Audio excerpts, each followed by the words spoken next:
हमारी बड़ी तकलीफ है। हमारी तकलीफ है कि आनंद तो हम भी पाना चाहते हैं, और इस तरह की बातें सुन के हमारा लोभ जगता है कि अगर आनंद सदा मिले तो फिर हम भी पाना चाहते हैं। कोई रास्ता बता दे तो सदा आनंद को हम भी पालें। लेकिन ध्यान रखना, ये जो परिभाषा है ये केवल स्थिति सूचक है। अगर इससे वासना का जन्म होता है तो आप इस स्थिति को कभी ना पाएंगे। इसका फर्क ठीक से समझ लीजिए। एक मित्र मेरे पास आए,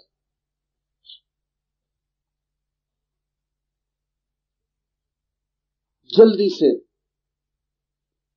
मुक्ति हो जाए, ध्यान लग जाए, समाधि आ जाए जल्दी से। तो मैंने उनको कहा कि जितनी जल्दी करिएगा उतनी देर हो जाएगी, क्योंकि जल्दी करने वाला मन शांत हो ही नहीं सकता। जल्दी ही तो अशांति है। और हम सब अनुभव करते हैं कि कभी कभी जल्दी में कैसी मुश्किल हो जाती। ट्रेन पकड़नी और जल्दी में, तो जो काम 2 मिनट में हो सकता था वो 5 मिनट लेता है। कोट के बटन उल्टे लग जाते, फिर खोलो फिर लगाओ। चश्मा हाथ में उठाते हैं, छूट जाता है, टूट जाता है। चाबी बंद कर रहे हैं सूटकेस की, चाबी ताले में नहीं जाती। जल्दी में तो निरंतर ही देर हो जाती है, क्योंकि जल्दी का मतलब यह है कि चित्त बहुत अस्त व्यस्त है और भूल चूक हो जाएगी। तो जब छोटी छोटी चीजों में जल्दी देर करवा देती है, तो इस विराट की यात्रा पर तो जल्दी बहुत देर करवा देगी। तो उन मित्र से मैंने कहा कि जल्दी मत करो, नहीं तो देर हो जाएगी। यहां तो तैयारी रखो कि अनंत काल में कभी भी हो जाएगा तो हम राजी हैं, कोई जल्दी नहीं, तो शायद जल्दी भी हो जाए। तो उनका ऐसा, अगर हम अनंत काल के लिए तैयारी रखें तो जल्दी हो जाएगी ना। यहां मन दिक्कत, वो तैयार है इसके लिए भी, लेकिन जल्दी के लिए ही ये भी उपयोग कर रहे हैं। अब इनको कैसे समझाया जाए? वो कहते हैं प्रतीक्षा करने को भी राजी, मगर आप भरोसा दिलाते हैं कि इससे जल्दी हो जाएगी, तब ये प्रतीक्षा झूठी हो जाएगी। और जल्दी का क्या मतलब रहा?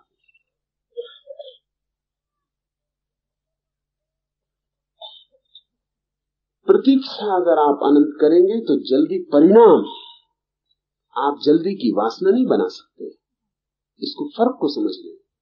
अगर आप प्रतीक्षा करने को तैयार हैं तो जल्दी होगी, लेकिन वो प्रतीक्षा करने वाले चित्त का परिणाम। अगर आप कहते हैं कि इसीलिए हम प्रतीक्षा करेंगे कि जल्दी हो जाए, तो आप प्रतीक्षा कर ही नहीं रहे और जल्दी कभी नहीं होगी। जल्दी की वासना से प्रतीक्षा कैसे निकल सकती है? यही तकलीफ रोज रोज की है। हम सबको लगता है कि आनंद तो हमें भी चाहिए, तो हम कैसे आनंद को पालें? कैसे आनंद को पालेने का जो विचार और वासना है वो तो बाधा है आनंद के लिए। आनंद परिणाम है, उसको आप वासना मत बनाएं, वो घटेगा। आप मौन चुपचाप यात्रा करते जाएं, वो घटेगा। इसलिए बड़ी कठिनाई घटती है, और वो ये इन सूत्रों को पढ़ के अनेक लोग वासनाग्रस्त हो जाते हैं आनंद की। न मालूम कितने लोग सदियों से इस तरह के सूत्रों को पढ़ के वासना से भर जाते हैं। और ये सूत्र जो है वासना मुक्ति के लिए, और नई वासना पकड़ लेती कि कैसे मिले आनंद, कैसे हो जाए स्थित प्रज्ञ, कैसे आ जाए उपरति, कैसे आ जाए वैराग्य। इस वासना से भर जाते और तब वो दौड़ते रहते हैं जन्मों जन्मों, और कभी ये घटना नहीं घटती उनके जीवन में। तब उन्हें संदेह होने लगता है, कि कहीं ये सब बातें झूठी तो नहीं है, क्योंकि कहा तो था कि आनंद आ जाएगा, वो अभी तक नहीं आया। इस संदर्भ में आपको एक बात बता दूं, रोज हम दुनिया को आधार में खोते हुए देखते हैं। रोज लोग ज्यादा से ज्यादा आधार में खोते चले जाते और उनकी निष्ठा धर्म पर कम होती चली जाती। कारण आपको पता है? कारण इस सूत्र में है। आप में से हर एक ने आनंद की, मोक्ष की, परमात्मा की कई जन्मों में वासना कर ली और आनंद नहीं मिला, मोक्ष नहीं मिला, परमात्मा नहीं मिला। उसका जो परिणाम होना था वो हो गया है। वो परिणाम ये हुआ है कि अब आपको लगता है कि कोई मिलने वाली चीजें ही नहीं, आपकी वासना निष्फल चली गई। इन सूत्रों पर से भरोसा उठ गया है। 10,000 साल से ये सूत्र आदमी को पता है। इस 10,000 साल में सभी लोगों ने करीब करीब, कोई बुद्ध के पास, कोई कृष्ण के पास, कोई क्राइस्ट के पास, कोई मोहम्मद के पास, सभी लोगों ने करीब करीब इस पृथ्वी पर ये आनंद की वासना कर ली, इसके लिए प्रयास कर लिए। कभी ध्यान किया, कभी योग किया, कभी तंत्र साधा, कभी मंत्र साधा, सब कर चुके हैं। जब मैं लोगों को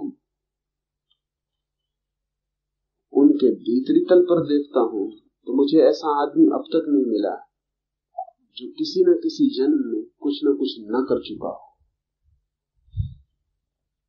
हर आदमी किसी न किसी जन्म में साधना के पथ पे चल चुका है, लेकिन वासनाग्रस्त होकर। उस वासना के कारण ही साधना निष्फल चली गई और भीतर गहरी चेतना में वो असफलता बैठ गई। उसका कारण है कि सारी दुनिया में अधर्म बढ़ता हुआ दिखाई पड़ता है, क्योंकि धर्म अधिक लोगों के लिए असफल हो गया है। आपको याद भी नहीं, लेकिन आप धर्म को असफल कर चुके हैं अपने भीतर, और कारण आप हैं, क्योंकि आपने जिसकी वासना नहीं की जा सकती उसकी वासना करके भूल कर। ये परिणाम है।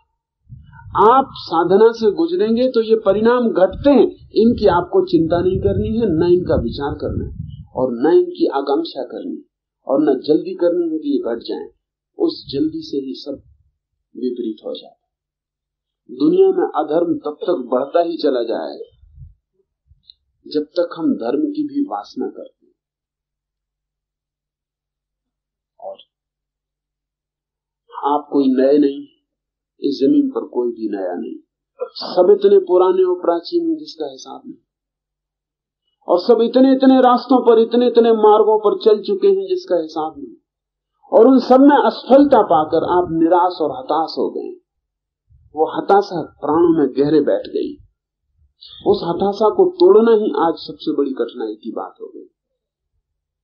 और अगर कोई तोड़ना चाहे तो एक ही उपाय दिखता है कि फिर आपकी वासना को कोई जोर से जगाए और कहे कि इससे ये हो जाएगा, तभी आप थोड़ा हिम्मत जुटाते। लेकिन वही वासना का जगाना ही तो सारे उपद्रव की जड़ है। बुद्ध ने एक अनूठा प्रयोग किया था, और बुद्ध के समय में भी हालत यही थी जो आज हो गई। ये हमेशा हो जाती। और जब भी दुनिया में बुद्ध या महावीर जैसे लोग पैदा होते हैं तो उनके पीछे हजारों साल तक एक छाया का काल व्यतीत होता है। होगा ही। जब बुद्ध या कृष्ण जैसा कोई व्यक्ति पैदा होता है तो उसको देखकर, उसके एहसास में, उसके संपर्क में, उसकी हवा में हजारों लोग वासना से भर जाते हैं धर्म की, और उनको लगता है कि हो सकता है, भरोसा जगता है देखकर कि जब बुद्ध को हो सकता है तो हमें भी हो सकता है। और अगर इन्होंने भूल कर ली और इस होने को वासना बना लिया तो बुद्ध के बाद ये व्यक्ति हजारों साल तक उस वासना के कारण धीरे धीरे परेशान होकर अधार्मिक हो जाएंगे। शर्त समझ लें, आनंद उपलब्ध हो सकता है, लेकिन आप उसको लक्ष्य न बनाएं। वो लक्ष्य नहीं। परम शांति हो सकती है, लेकिन लक्ष्य न बनाएं, वो लक्ष्य नहीं।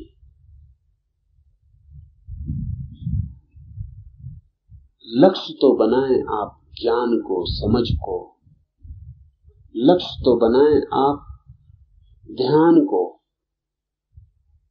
लक्ष्य तो बनाएं आप अपने भीतर स्थिरता को।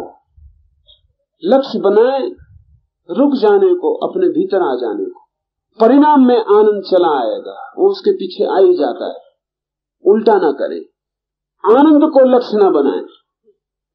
जिसने आनंद को लक्ष्य बनाया बस वो मुश्किल ना पड़ गया। परिणाम परिणाम है, लक्ष्य नहीं। ऐसा समझे। सामान्य जीवन से कोई उदाहरण ले लें तो आसानी हो जाए। आप कोई खेल खेलते हैं,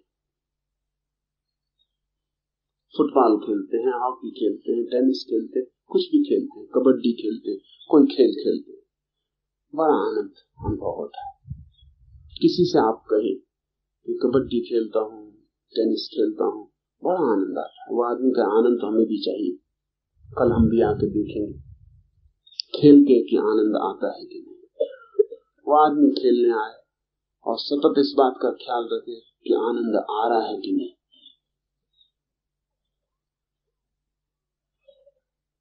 तो आनंद आ रहा है कि नहीं, इस ख्याल की वजह से पहली तो बात है कि खेल में लीन नहीं हो पाएगा। खेल हो जाएगा गौण, आनंद हो जाएगा प्रमुख। हर बार जब वो तू तू करके कबड्डी में प्रवेश करेगा तो तू तू रह जाएगी गौण, भीतर खोजता रहेगा अभी तक आनंद आया नहीं, ये आनंद आ नहीं रहा, ये क्या कर रहा हूं मैं, तू तू से क्या होने वाला है, अभी तक आनंद आया नहीं। खेल के बाद वो सिर्फ थकेगा और कहेगा कि कुछ आनंद वगैरह मिलता नहीं, ये क्या है। आनंद जो खेल में पाने जाएगा, खेल भी खराब हो जाएगा, आनंद तो मिलेगा नहीं। आनंद है बाई प्रोडक्ट। खेल में पूरे लीन हो जाए तो आनंद घटता है। आनंद का ख्याल बना रहे तो लीन नहीं हो पाते, लीन नहीं हो पाते तो आनंद कैसे घटेगा। ये पूरा जीवन ऐसा है। यहां सब चीजें बाई प्रोडक्ट है। जो भी महत्वपूर्ण है वो चुपचाप घटता है। जो भी गहरा है उसका लक्ष्य नहीं बनाना होता। लक्ष्य बनाने से ही उसका द्वार बंद हो जाता है।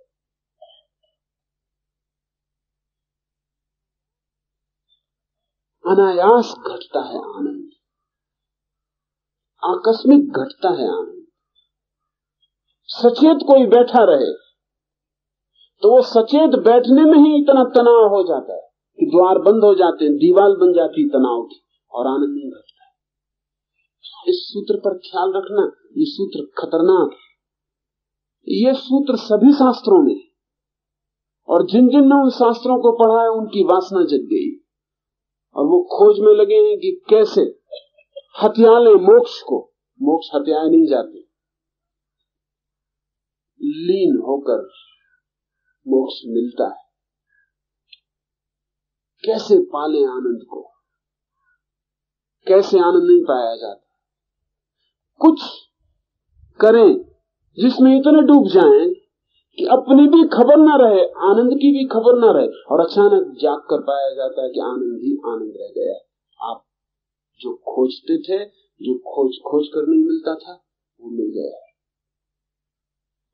बुद्ध के जीवन में बड़ी साफ बात है। बुद्ध 6 साल तक कोशिश करते रहे, अथक, मिल जाए मोक्ष, मिल जाए शांति, मिल जाए सत्य, नहीं मिला। सब गुरुओं के चरणों को टटोलाए, गुरु भी उनसे थक गए, क्योंकि वो आदमी तलाशी थे, पक्के थे, छतरी की जिद थी कि खोज के रहूंगा। छतरी का अहंकार था कि ऐसी क्या चीज हो सकती है जो हो और न मिले। असंभव नहीं मानता है छतरी, वही छतरी का अर्थ है। तो जिन जिन गुरुओं के पास गए वो भी उनसे मुसीबत में पड़ गए, क्योंकि गुरु जो भी कहते बुद्ध तत्काल करके दिखा देते। कितनी कठिन हो, कितनी शीर्षासन करना पड़े, कितना धूप वर्षा में खड़ा रहना हो, कितना उपवास करना हो, जो भी कोई कहता पूरा करके बता देते और कुछ भी ना होता। गुरु भी थक गए। उन्होंने कहा हम भी क्या। गुरु साधारण शिष्य से नहीं थकता, क्योंकि साधारण शिष्य कभी मान के चलते ही नहीं। इसलिए कभी ऐसी नौबत नहीं आती कि गुरु को ये कहना पड़े अब हम क्या करें, जो हम कर सकते थे कर चुके। बुद्ध जैसा शिष्य मिले तो बहुत मुश्किल खड़ी हो जाती, क्योंकि बुद्ध जो भी गुरु कहता पूरा करते, उसमें गुरु भी भूल नहीं निकाल सकता था और कुछ होता नहीं। आखिर एक गुरु कहता है कि अब मैं जो कर सकता था, जो बता सकता था, मैंने बता दिया, इसके आगे मुझे भी पता नहीं, अब तुम कहीं और चले जाओ। सब गुरु उनसे ऊब गए और वो जिद्दी पक्के थे। 6 वर्ष तक जिसने जो कहा, सही गलत, संगत असंगत, सब उन्होंने पूरा किया और बड़ी निष्ठा से पूरा किया। एक भी गुरु ये नहीं कह सका कि तुम पूरा नहीं कर रहे इसलिए नहीं हो रहा है। गुरु इतना पूरा कर रहे थे कि गुरु ने तक उनसे क्षमा मांगी कि जब तुम्हें हो जाए कुछ और ज्यादा हमको भी खबर करना, क्योंकि जो भी हम जानते थे वो पूरा बता दिया, कुछ भी नहीं हो रहा। ऐसा नहीं था कि जो बताया था उससे उन गुरुओं को नहीं हुआ था, उससे उनको हुआ था। क्रिया बराबर बुद्ध भी वही कर रहे थे जो गुरु ने की थी और पाया था। तो गुरु भी मुश्किल में था कि यही क्रिया पूरी कर रहे हो, मुझसे भी ज्यादा पूरी कर रहे हो, इतनी निष्ठा से मैंने भी कभी नहीं किया, फिर क्यों नहीं हो रहा? तो कारण था उस गुरु को हुआ होगा क्योंकि उसने क्रिया की थी बिना किसी लक्ष्य के ख्याल के। बुद्ध को लक्ष्य प्रगाढ़ था, कर रहे थे वो, लेकिन नजर लक्ष्य पे थी कि कब सत्य, कब आनंद, कब मोक्ष मिले। तो क्रिया पूरी कर देते थे, लेकिन वो जो लक्ष्य था वो बाधा बनता था। आखिर बुद्ध भी थक गए। 6 वर्ष के बाद एक दिन उन्होंने सब छोड़ दिया। संसार तो पहले ही छोड़ चुके थे, फिर संन्यास भी छोड़ दिया। भोग तो पहले ही छोड़ चुके थे, ये 6 साल योग में बर्बाद किए थे, फिर योग भी छोड़ दिया। और एक रात उन्होंने तय कर लिया कि अब कुछ भी नहीं करना, अब खोजने नहीं। समझ लिया कि कुछ है नहीं मिलने वाला। तनाव पर पहुंच गए थे आखिरी खोज के। श्रम प्रयास चरम हो गया, छोड़ दिया। उस रात वृक्ष के नीचे सो गए। वो पहली रात थी अनेक अनेक जन्मों में जब बुद्ध ऐसे सोए कि सुबह करने को कुछ भी बाकी नहीं था, कुछ था ही नहीं बाकी करने को। राज्य छोड़ चुके थे, घर छोड़ चुके थे, संसार की सारी आयोजना छोड़ चुके थे, दूसरी योजना पकड़ी थी वो भी व्यर्थ हो गई थी। अब कोई हाथ में था ही नहीं काम। सुबह कल उठे तो ठीक, न उठे तो ठीक, जन्म रहे तो बराबर, मृत्यु हो जाए तो बराबर। अब कोई अंतर ना था, कल सुबह करने को कुछ बचा ही नहीं था, कल का कोई मतलब ही नहीं था। और जब कोई रात ऐसे सो जाता है कि जिस रात में सुबह की कोई योजना न हो, तो समाधि घटित हो जाती, सुसुप्ति समाधि बन जाती, क्योंकि सुबह की कोई वासना ही न थी, कोई लक्ष्य शेष न रहा था, कुछ पाने को नहीं था, कहीं जाने को नहीं था। सुबह होगी तो क्या करेंगे, ये सवाल था। अब तक करना था, करना था, करना था, अब करना बिल्कुल नहीं था। बुद्ध रात ऐसे सोए कि सुबह उठेंगे तो क्या करेंगे? सूरज उगेगा, पक्षी गीत गाएंगे, मैं क्या करूंगा? शून्य था उत्तर। लक्ष्य जब नहीं होते भविष्य नष्ट हो जाता है, लक्ष्य जब नहीं होते समय व्यर्थ हो जाता है, लक्ष्य जब नहीं होते योजनाएं टूट जाती हैं, मन की यात्रा बंद हो जाती है। क्योंकि मन की यात्रा के लिए योजना चाहिए, मन की यात्रा के लिए लक्ष्य चाहिए, मन की यात्रा के लिए कुछ पाने का बिंदु चाहिए, मन की यात्रा के लिए भविष्य चाहिए, समय चाहिए। सब नष्ट हो गया। बुद्ध उस रात सो गए जैसे कोई आदमी जिंदा जी मर गया हो। जीते थे, मौत घट गई। सुबह 5 बजे आंख खुली तो बुद्ध ने कहा, मैंने आंख नहीं खोली। क्या करेंगे आंख खोल के? न कुछ देखने को बचा, न कुछ सुनने को बचा, न कुछ पाने को बचा। क्या करेंगे आंख खोल के? इसलिए बुद्ध ने कहा, मैंने आंख नहीं खोली, आंख खुली। थक गई बंद रहते रहते, रात भर बंद थी, विश्राम पूरा हो गया, पलक खुल गई। शून्य था भीतर। जब भविष्य नहीं होता भीतर शून्य हो जाता। उस शून्य में बुद्ध ने रात का आखिरी तारा डूबता हुआ देखा।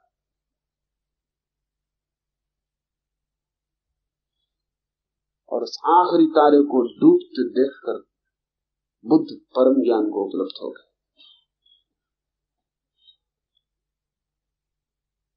उस डूबते तारे के साथ बुद्ध का सब अतीत डूब गया।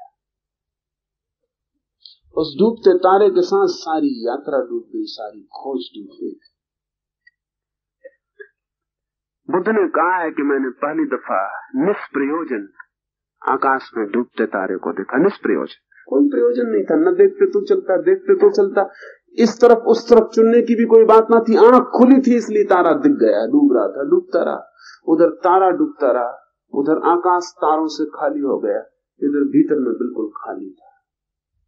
दो खाली आकाशों का मिलन हो गया।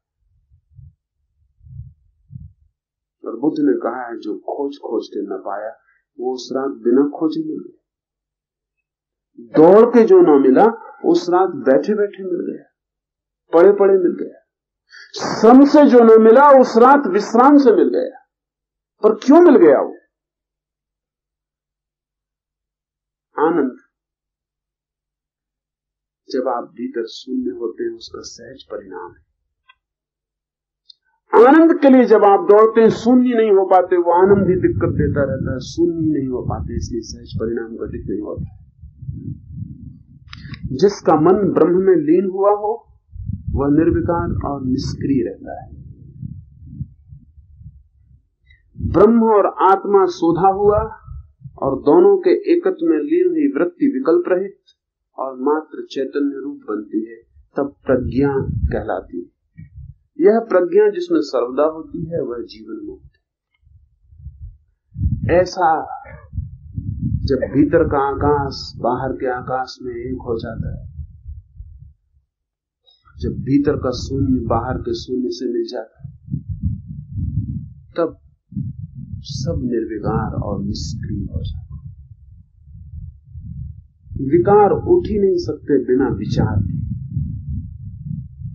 विचार ही विकार है, और विचार उठता ही इसलिए है कि कुछ करना। ध्यान रखना, लोग मेरे पास आते हैं, वो कहते हैं कि विचार से छुटकारा नहीं होगा। विचार से होगा नहीं छुटकारा, आपको कुछ करना है। कुछ करना है तो विचार से छुटकारा कैसे होगा? वो कुछ करना है, उसकी योजना विचार है। अगर आपको विचार से छुटकारा भी करना है तो भी छुटकारा नहीं होगा, क्योंकि वो उसकी योजना में विचार लगा रहेगा। लोग मुझसे कहते हैं कि हम बैठते हैं, बड़ी कोशिश करते हैं कि निर्विचार हो जाए। निर्विचार होने की योजना विचार के लिए मौका है। तो मन यही सोचता रहता है कैसे निर्विचार हो जाएं। अभी तक निर्विचार नहीं हुए, कब होंगे, होंगे कि नहीं होंगे।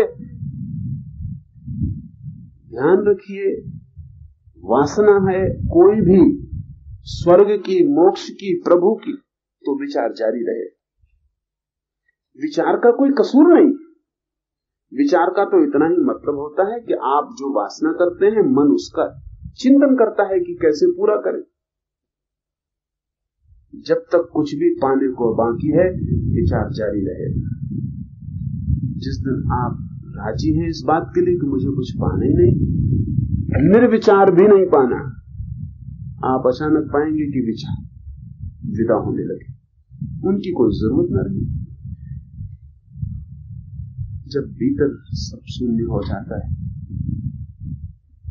कोई योजना नहीं रहती, कुछ पाने को नहीं बचता, कहीं जाने को नहीं रहता, सब यात्रा व्यर्थ मालूम पड़ने लगती है और चेतना बैठ जाती है रास्ते के किनारे। मंजिल मंजिल की बात छोड़ देती, मंजिल मिल जाती। ब्रह्म में लीन हुआ निर्विकार और निष्क्रिय रहता है। फिर ऐसा व्यक्ति निर्विकार और निष्क्रिय रहता है, उसके भीतर कुछ भी नहीं उठता, दर्पण खाली रहता है, उसको कुछ भी बनता नहीं और निष्क्रिय रहता है। करने की कोई वृत्ति नहीं रहती। इसका ये मतलब नहीं कि वो कोई मुर्दे की तरह पड़ा रहता।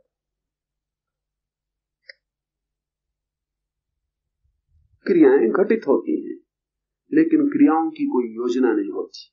इस फर्क को ठीक से समझ लें। यहां मैं आया, उपनिषद के सूत्र पर मुझे बोलना है।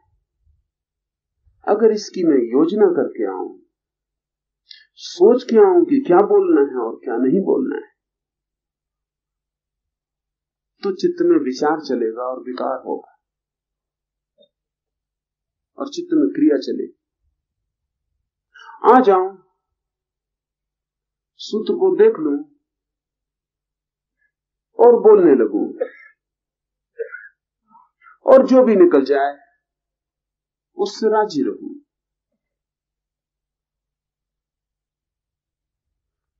तो ये क्रिया नहीं।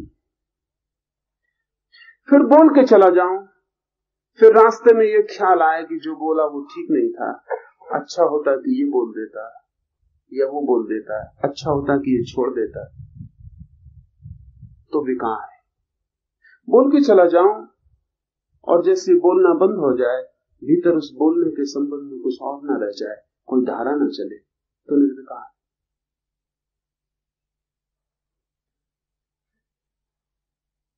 सुना है मैंने अब्राहम लिंकन के बाबत, लौटता था एक रात अपनी पत्नी के साथ एक व्याख्यान देकर।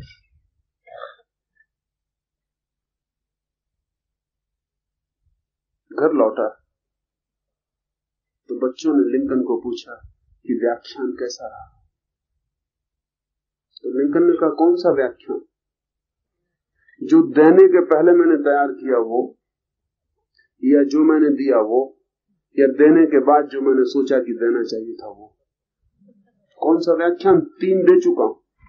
एक तो जाने के पहले जो दे रहा था अपने मनी मन, और फिर एक वस्तुता जो दिया, और फिर एक जो पीछे पछताता रहा, सोचता रहा कि ये कहना था और ये कहना था और ये छोड़ दिया।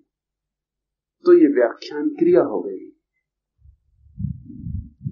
व्याख्यान में क्रिया नहीं है, उसकी आयोजना में। तो अगर चित्त तय करता है पहले से, चित्त लौट के विचार करता है, तो विकार है। क्रिया अगर घटित होती है, न तो पूर्व आयोजित होती है और न पश्चात चिंतन होता है, तो निष्क्रिय से निकलती है क्रिया। क्रिया तो जारी रहेगी। बुद्ध हो गए फिर भी जारी रहेगी, लेकिन फर्क पड़ गया। कृष्ण हो गए फिर भी जारी रहेगी, लेकिन फर्क पड़ गया। गीता इसी अर्थ में कीमती है कि गीता में जो भी कृष्ण ने कहा है वो एकदम सहज है।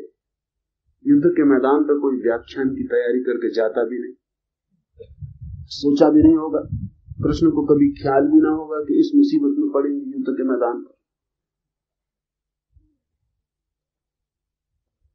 कल्पना में भी नहीं हो सकता, कोई योजना नहीं हो सकती। अचानक अनायास एक घटना, आकस्मिक, कृष्ण के झरने का फूट पड़ना। ये बोलना नहीं है, ये अबोल से निकला हुआ बोलना है। ये क्रिया नहीं है, ये निष्क्रिय से जन्मी हुई क्रिया है। इसलिए गीता इतनी कीमती हो गई, इतनी आकस्मिक थी, इसलिए इतनी कीमती हो गई। दुनिया में बहुत शास्त्र है, लेकिन गीता जैसी आकस्मिक परिस्थिति किसी शास्त्र की नहीं है। युद्ध का मैदान है, शंख बज चुके हैं, योद्धा तैयार है मरने मारने, वहां ब्रह्मचर्या, कहीं कोई संगति नहीं बैठती। गीता किसी आश्रम में, किसी गुरुकुल में दी गई होती, समझ में आती थी। चूंकि इतनी सहज है, इसलिए इतनी गहरी भारतीय मन में उतर गई, निष्क्रिय से निकली, बिना आयोजना के निकली। इसलिए हमने उसे भगवत गीता कहा है। उसे हमने कहा प्रभु का गीत। उसमें कोई योजना आदमी की नहीं, उसमें कृष्ण आदमी जैसे व्यवहार ही नहीं कर रहे। गहरी भगवत्ता से निकला हुआ संदेश। तो जब सारी क्रियाएं भीतर की निष्क्रियता से जन्मती हों और विचार भी निर्विचार से आता हो और शब्द भी मौन में जन्म लेता हो, ऐसा व्यक्ति जीवन मुक्त कहलाता है। एक तो भारत में दो तरह की मुक्ति की धारणा है। एक तो मुक्त है जीवन मुक्त, जो जीते जी मुक्त है, और एक है मुक्त जो मृत्यु के साथ मुक्त होता है। ये दोनों घटनाएं घटती हैं। एक व्यक्ति जीवन भर खोज करता है, खोज करता है, खोज करता है, जिसे मैंने बुद्ध का कहा, खोज करते हैं, करते हैं, करते हैं और थक जाते हैं एक दिन खोज से, और घटना घट जाती है। ऐसा कभी कभी ऐसा होता है कि आदमी जीवन भर खोज करता है, 6 साल नहीं, जीवन भर, और थकता नहीं और खोजता जाता है, खोजता जाता है, और जब मौत आती है तभी उसे अनुभव होता है कि सब खोज व्यर्थ गई, कुछ पाया नहीं। और मौत के क्षण में सारी खोज शिथिल हो जाती है। मरने के पहले अगर सारी खोज शिथिल हो जाए और सारी योजना बंद हो जाए और भविष्य न रहे, तो जो बुद्ध को घटना घटी बोधि वृक्ष के नीचे, वो मृत्यु के वृक्ष के नीचे घट जाती। तब मृत्यु और मुक्ति एक साथ घटित हो जाती, क्योंकि मृत्यु बहुत रिलैक्स कर सकती है अगर खोज व्यर्थ हो गई हो। अगर आपको ये अनुभव आ गया हो पक्का कि सब खोजना बेकार है, कहीं कुछ मिला नहीं, न संसार में कुछ पाया, न साधना में कुछ पाया, कुछ भी नहीं पाया, अगर ये बिल्कुल साफ हो जाए और मन में कोई मन न रह जाए आगे के लिए कि अब आगे भी जीवन चाहिए कुछ पाने को, ये भी भाव न रह जाए कि अभी न मरूं, 2 दिन बच जाऊं तो कुछ कर लूं, मौत आती है राजी हो जाए, अगर सब व्यर्थ हो गया तो आदमी मौत के लिए राजी हो जाए। जैसे बुद्ध उस सांझ सो गए, सुबह क्या करेंगे ये भी सवाल न रहा। ऐसे ही अगर कोई मरते क्षण में मर जाए बिना ये सोचे कि अब मर गए, कुछ काम अधूरे रह गए, कुछ करने को पूरा था वो पूरा नहीं हुआ, 2 दिन बच जाते तो कुछ पूरा कर लेते, ऐसा कोई भाव ना हो, मृत्यु सहज उतर आए, जैसे सांझ उतर आती और आदमी सो जाता, तो मृत्यु भी मुक्ति बन जाती। ऐसे व्यक्ति को मुक्त कहा है। लेकिन ये घटना कभी जीवन के बीच में भी घटती है और आदमी मुक्ति के बाद भी बच जाता है। बचना अलग कारणों पर निर्भर है। जब आप पैदा होते हैं तो शरीर एक सीमित जीवन लेके पैदा होता है, 70 साल चलेगा, 80 साल चलेगा, लेकिन अगर 40 साल की उम्र में वो घटना घट जाए तो वो जो 40 साल बच गए हैं वो शरीर तो पूरा करेगा।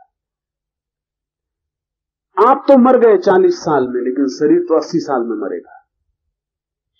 आप तो खत्म हो गए 40 साल में, लेकिन शरीर 40 साल और चलेगा। वो उसकी अपनी योजना है, उसके अपने अणुओं का अपना व्यवस्था है। वो जन्म के साथ 80 साल चलने की क्षमता लेके पैदा हुआ, वो 80 साल चलेगा। तो बुद्ध मर गए, महावीर मर गए 40 साल में, और 40 साल शरीर और चला। भीतर तो चलना बंद हो गया, लेकिन शरीर चलता रहा।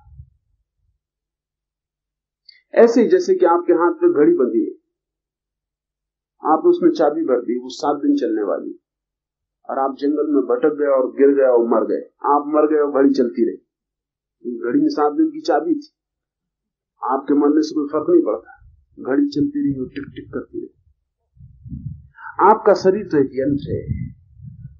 आप अगर परम ज्ञान को उपलब्ध हो जाएं तो आज ही मर गए, लेकिन शरीर टिक टिक करता रहेगा। 40 साल तक वो जो शरीर टिक टिक करता रहेगा, और भीतर की चेतना ऐसे हो गई जैसे नहीं। ऐसी अवस्था को जीवन मुक्त कहा है। ब्रह्म और आत्मा सोधा हुआ और दोनों के एकत्व में लीन हुई वृत्ति विकल्प रहित और मात्र चैतन्य रूप बनती है, तब प्रज्ञा कहलाती है। जब बुद्धि किसी और के संबंध में नहीं सोचती, सोचती ही नहीं, असोच हो जाती है। जब विचार गिर जाते और केवल विचारना की शक्ति भीतर रह जाती है, जब बुद्धि किसी विषय के साथ नहीं जुड़ती। शुद्ध, जैसे कि कोई दिया जल रहा हो और दिए से कोई चीज प्रकाशित ना होती हो, बस अकेला शून्य में दिया जल रहा हो, ऐसी जब चेतना हो जाती है तो उसके लिए भारतीय शब्द है प्रज्ञा। तब आप वास्तविक ज्ञान की ज्योति को उपलब्ध हुए। और जिसमें ऐसी प्रज्ञा सदा जलती रहती है वो जीवन मुक्त है। देह तथा इंद्रियों पर जिसको अहम भाव न हो और इनके सिवाय अन्य पदार्थों पर यह मेरा है ऐसा भाव न हो, वह जीवन मुक्त कहलाता है। ये भाव तो गिर ही जाएंगे, मेरा, मैं, ये तो कब के गिर गए। अहंकार के गिरने के साथ ही तो ज्ञान हुआ। अब उसे कुछ मेरा, कुछ मैं से जुड़ा हुआ नहीं मालूम होता। ऐसा चैतन्य ये भी नहीं कहता कि मैं आत्मा हूं। मैं की कहीं भी कोई वृत्ति नहीं जोड़ता, होना ही शेष रह जाता है। हम कहते हैं मैं हूं, ऐसा व्यक्ति कहता है हूं, मैं गिर जाता है। बस होना, शुद्ध होना, प्योर एमनेस हूं, यही स्थिति रह जाती। इस हूंपन को, इस एमनेस को